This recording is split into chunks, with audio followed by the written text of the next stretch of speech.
Hey guys, my name is Lily and today I want to keep building my camper van. And today's mission is that I want to build a roof rack for the roof, which is a high top by the way.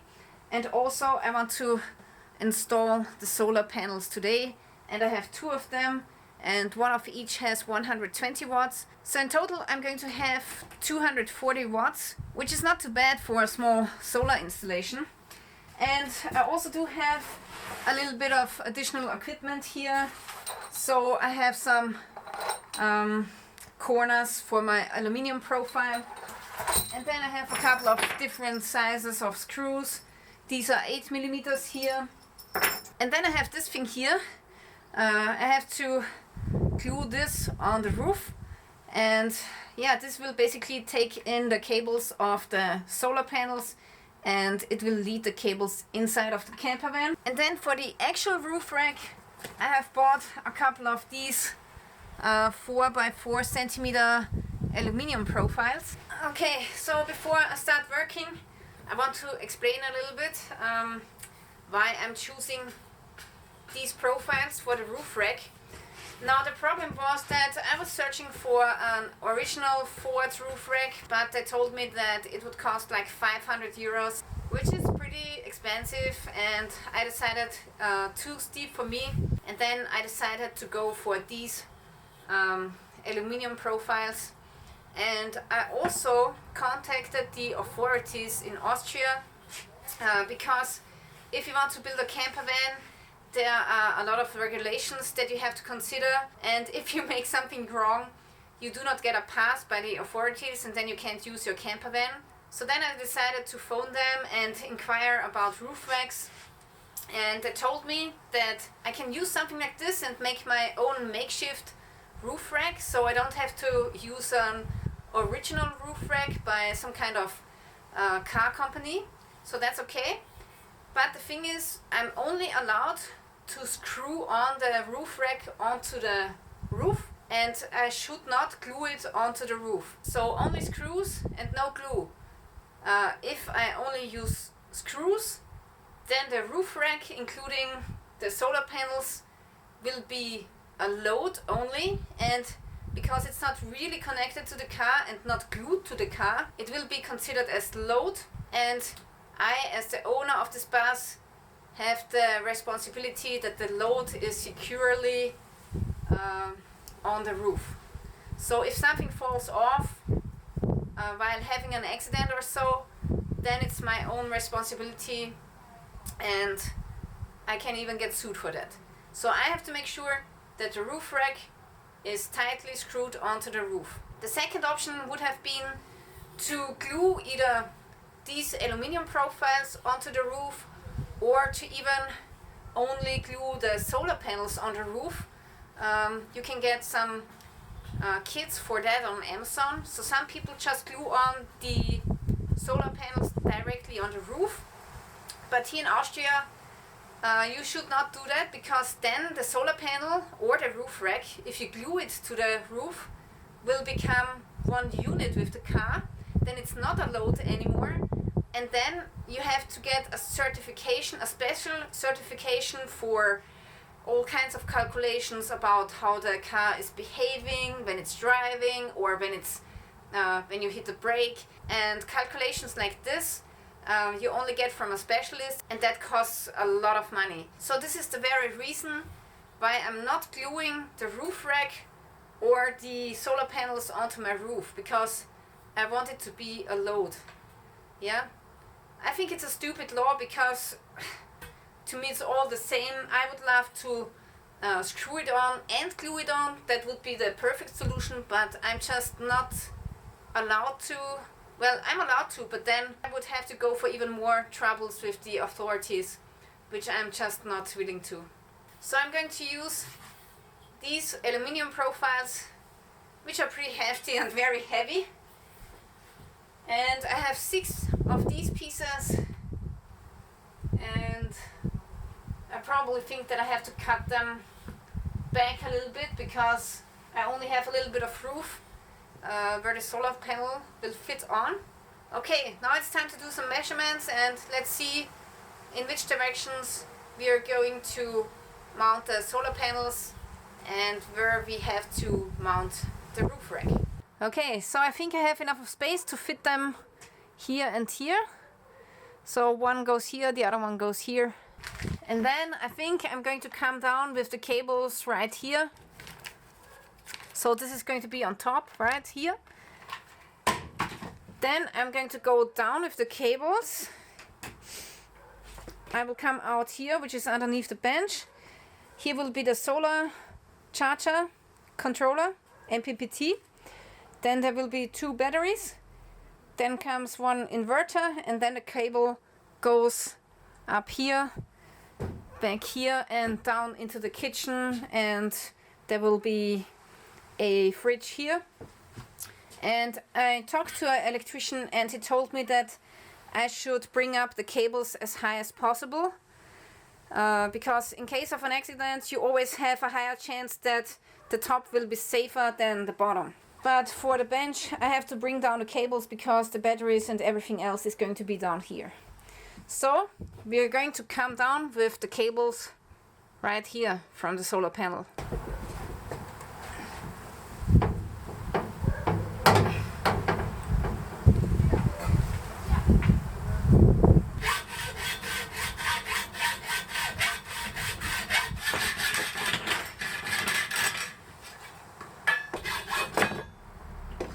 Alright, and here is how I want to mount this on the roof. So I'm going to screw in a screw through here, which goes into the roof. Then here is going to be the one corner, which holds the profile that goes across. And on top of this profile, the solar panel will be flipped over and mounted onto here.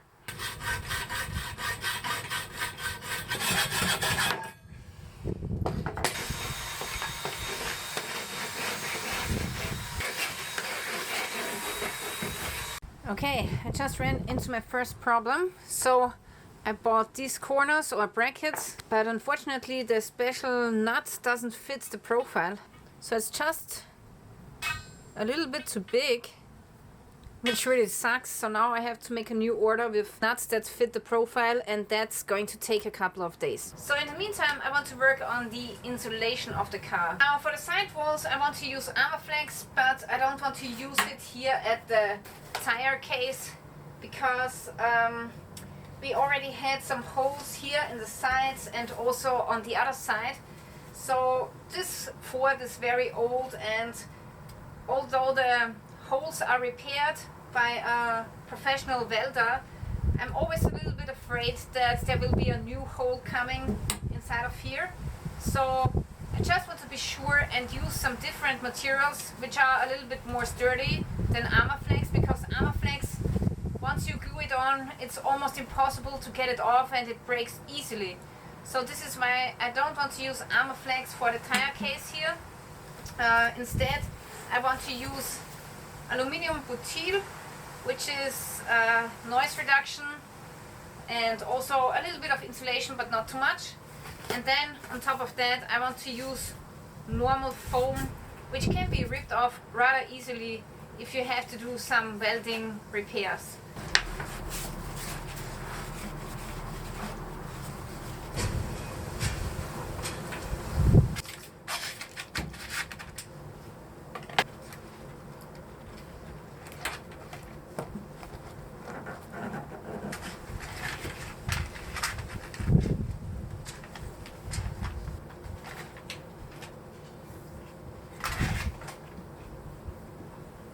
This looks really awesome, and it's also easily to be removed in case that there's a new hole, or in case, you know, we have to take this off for some kind of other reason.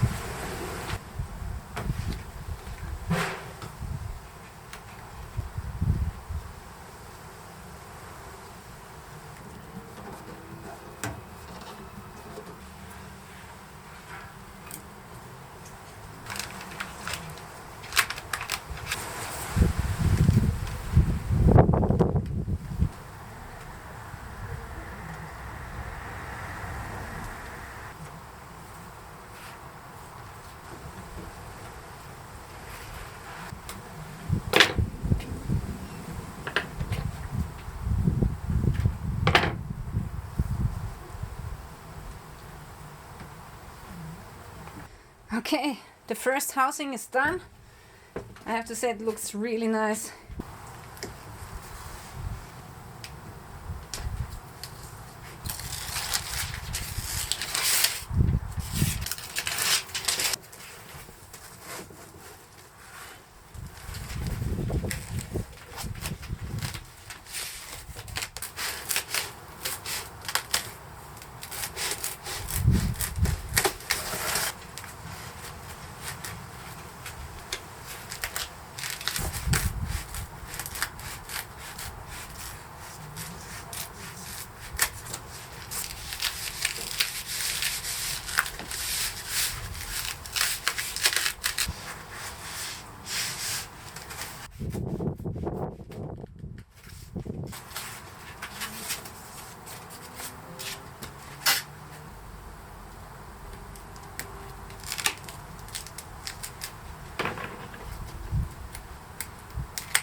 All right, and this plastic is very robust, so if we have some load inside of the seat will be here, then you can put something onto the housing without having to fear that it rips or something. And this is really my first choice when it comes to robustness. The Armaflex is not very stable, so if you do this with the Armaflex, you already have a rip in the Armaflex, and this is why I use this plastic here. So now I want to do the other side here. This side is much more dirty than the other one, so I still have a little bit of acetone here, which is more aggressive than ethanol, and that's what I'm going to use to clean off the rest of the sticker here.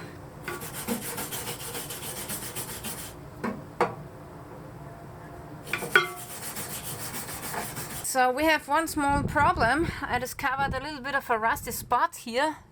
Doesn't look too good. Yeah, I hope that this is still thick enough and not getting a hole when I'm treating it. So as you can see, we had a big hole here. I hope that I can fix it with the rust remover and with the wire brush here. Whew! I was lucky. It was only superficial.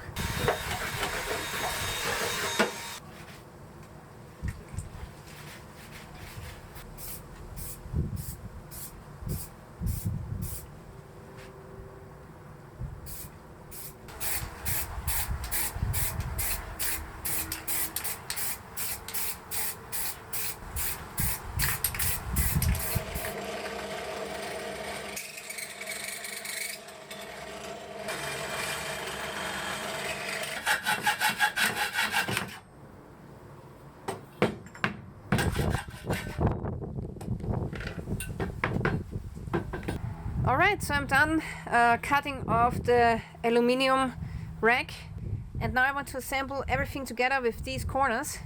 And they have these spikes, which is great for this side, but I don't need the spikes here at this side, because if I leave it like this, there's going to be a gap in between the profile and the corner.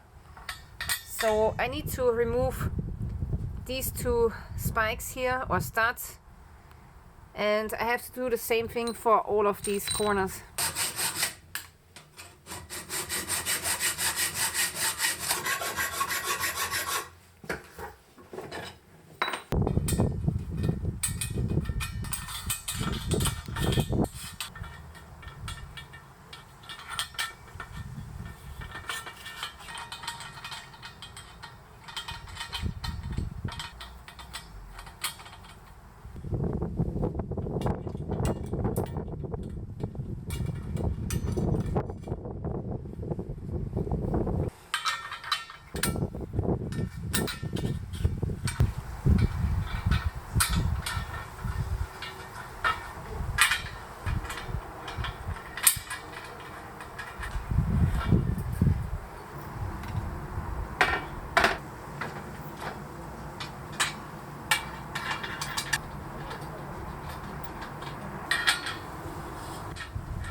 Okay, so I have removed all of the metal shavings, and also I have gotten a little bit of a better rubber for these screws here in the middle, and this is a little bit more sturdy.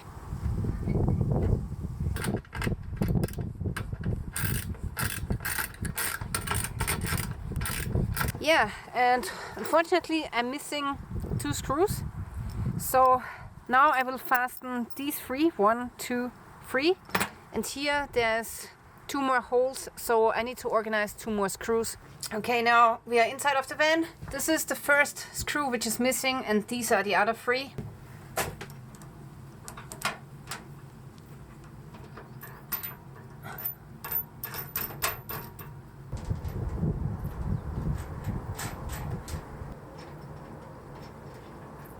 Alright, it's the next day and I've gotten my missing screws now, finally.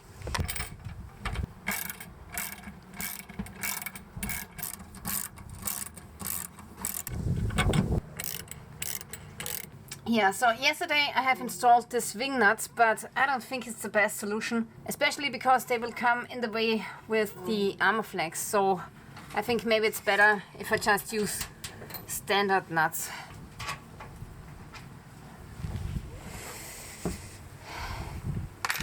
And I'm going to use these standard nuts, and they are good enough for this project.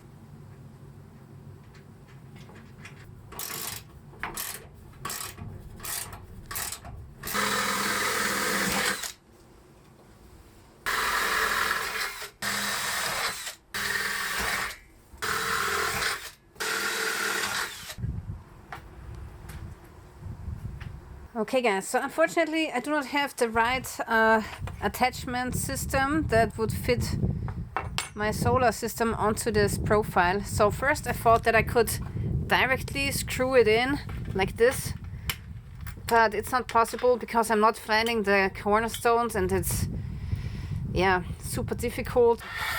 And now I have to order some more corners, and I will attach this bar with the same corners that I have on here, and this way it should work. At least I hope so. Okay guys, so it's really frustrating that I always have to wait for missing parts, but I guess that's how it is when you do something for the first time. So I'm going to end the video here, and there will be a second part when I'm completing this solar panel. Alright, so this is it. Thank you for watching. If you want to see part 2, then make sure that you're subscribing to my channel. Stay tuned till next time.